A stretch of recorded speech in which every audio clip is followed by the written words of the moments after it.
आपने अपनी जिंदगी में बहुत से दरवाजे खोले होंगे, लेकिन उन दरवाजों का क्या जिन्हें कभी नहीं खोला जा सकता। लोग मानते हैं कि अगर इन दरवाजों को खोला गया तो या तो दुनिया आबाद हो जाएगी या फिर बर्बाद हो जाएगी। खैर, इससे पहले कि सब कुछ बर्बाद हो जाए, आप इस वीडियो को अभी लाइक कर दें, आप अपना काम कर दें, क्योंकि ये बहुत जरूरी है। और जरूरी ये भी है कि आप कमेंट्स में पिक में लिख दें। वीडियो के एंड में मैं किसी एक को शाउट आउट दिया करूंगा हर रोज।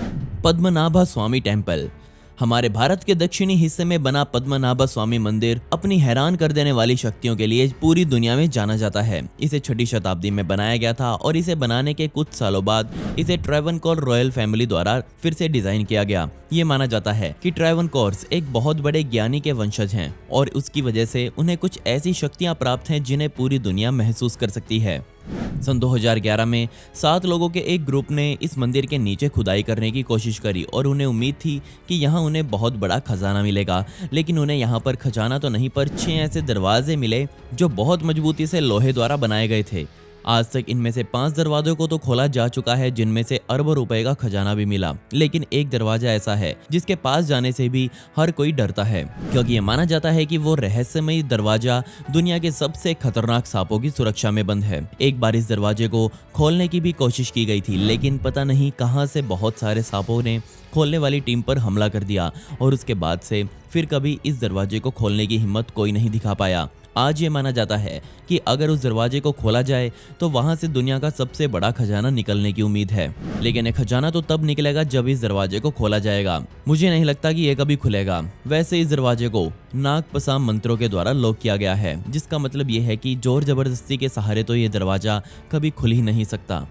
Emperor Qin's secret tomb.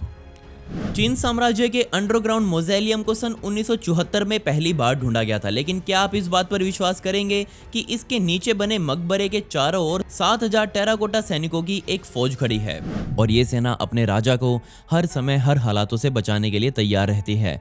जो भी इंसान इस सेना से लड़कर आगे चला जाता है तो वो उस दरवाजे को कभी नहीं खोल पाएगा, जो दरवाजा किसी भी इंसानी हाथ लगते ही आग उगलते हुए तीर छोड़ता है। इतना खतरा होने के बावजूद भी क्या आप अंदर जाने की हिम्मत दिखा पाएंगे?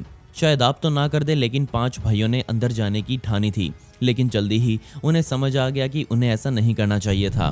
सेना के बीच में से गुजरते हुए उन्हें अपने शरीर में बहुत अजीब से बेचैनी महसूस हो रही थी और जैसे ही वो सभी इस सेना के बीच तक पहुंचे, तभी 5 भाई अपने शरीर में असहनीय दर्द महसूस करने लगे और ये दर्द उन्हें संकेत दे रहा था कि यहाँ से बाहर चले जाओ। वो तुरंत उस मकबरे से बाहर निकल गए, लेकिन बाहर निकलने के सिर्फ 3 महीने के भीतर ही 5 भाइयों की बेटाइम मौत हो गई। इस मकबरे के अंदर से 2 नदियां भी गुजरती हैं, लेकिन ये माना जाता है कि इन दोनों नदियों में पानी नहीं बहता, बल्कि इनमें बहने वाला पदार्थ लिक्विड मर्क्यूरी है और हम सभी को पता है कि अगर हम मर्क्यूरी में गिर जाएं तो हमारी मौत पक्का है। इसलिए आज तक उस मकबरे का मुख्य दरवाजा तो कभी खोला ही नहीं गया और कोई नहीं जानता कि उस मकबरे के भीतर आखिर है क्या। वैज्ञानिक मानते हैं कि शायद एक मकबरा इस दुनिया का सबसे शाही और अमीर मकबरा हो सकता है, लेकिन इस बात में कितनी सच्चाई है ये शायद हमें कभी पता नहीं चल पाएगा। वैसे ये बात सच हो भी सकती है, क्योंकि चिन्स चाइना के सबसे पहले एम्परर थे और सिर्फ 13 साल की उम्र में ही उन्होंने अपना अलग साम्राज्य खड़ा कर दिया था। और ये माना जाता है कि इस मकबरे को बनाने में पूरे 7 लाख मजदूरों ने 38 सालों तक काम किया था। Murder hotel. H.H. होम्स को यूनाइटेड स्टेट्स का सबसे बदनाम सीरियल किलर माना जाता है। उसने खुद 27 कत्लों को तो स्वीकार कर लिया था, लेकिन सरकार कहती है कि उसने तकरीबन 200 लोगों को बेरहमी से मौत के घाट उतारा था।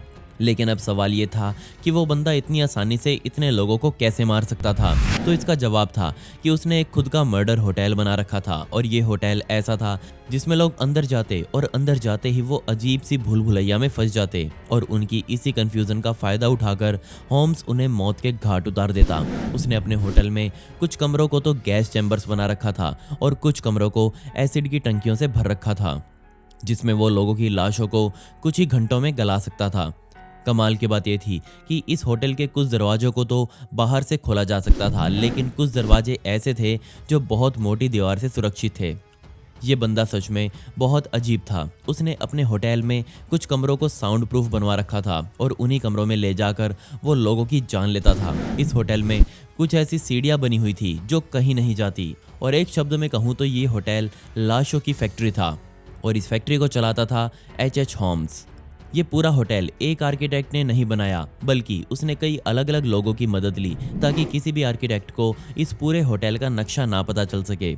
जब उसे गिरफ्तार किया गया तो पुलिस को इस होटल में सैकड़ों इंसानी हड्डियां, इंसानी बाल, सूखा हुआ खून और बहुत सारे औजार जिनसे वो इंसानों की जान लेता था, ये सब पाया गया।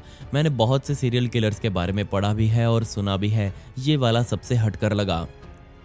ताजमहल्स बेसमेंट। ना जाने पिछले कितने ही दशकों से ताजमहल की असलियत विवादों का हिस्सा रही है। वैसे तो ज्यादातर लोग इस बात पर विश्वास करते हैं कि इसे सन 1832 में शाहजहां द्वारा बनवाया गया था, लेकिन कुछ लोग ये भी मानते हैं कि ताजमहल असल में भगवान शिव का एक मंदिर है।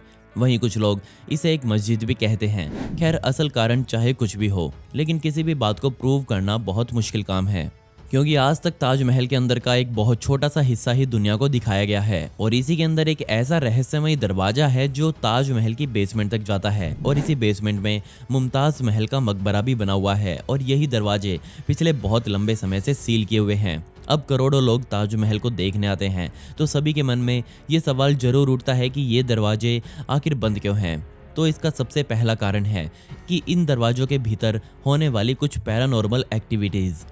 वैज्ञानिक मानते हैं कि ये दरवाजे असल मुमताज की कब्र तक लेकर जाते हैं और जो पब्लिक को दिखाया जाता है वो तो बस उसकी कॉपी है। अब सवाल ये था कि अगर सब कुछ साफ है तो लोगों को नीचे क्यों नहीं जाने दिया जाता।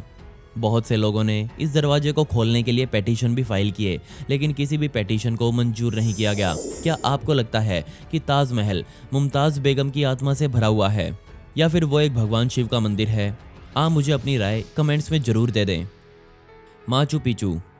टेरी जैमन फ्रांस के एक बहुत बड़े इतिहासकार हैं जिन्होंने हाल ही में माचू पिचू में बने एक ऐसे दरवाजे को ढूंढा है जिसे आज से पहले ना ही देखा गया और ना ही कभी खोला गया था। जब इस दरवाजे के पीछे इलेक्ट्रोमैग्नेटिक फील्ड से स्कैन किया गया तो ये सामने आया कि इसके पीछे शायद एक चैम्बर बना हुआ है और शायद इस चैम्बर में किसी का मकबरा भी हो सकता है।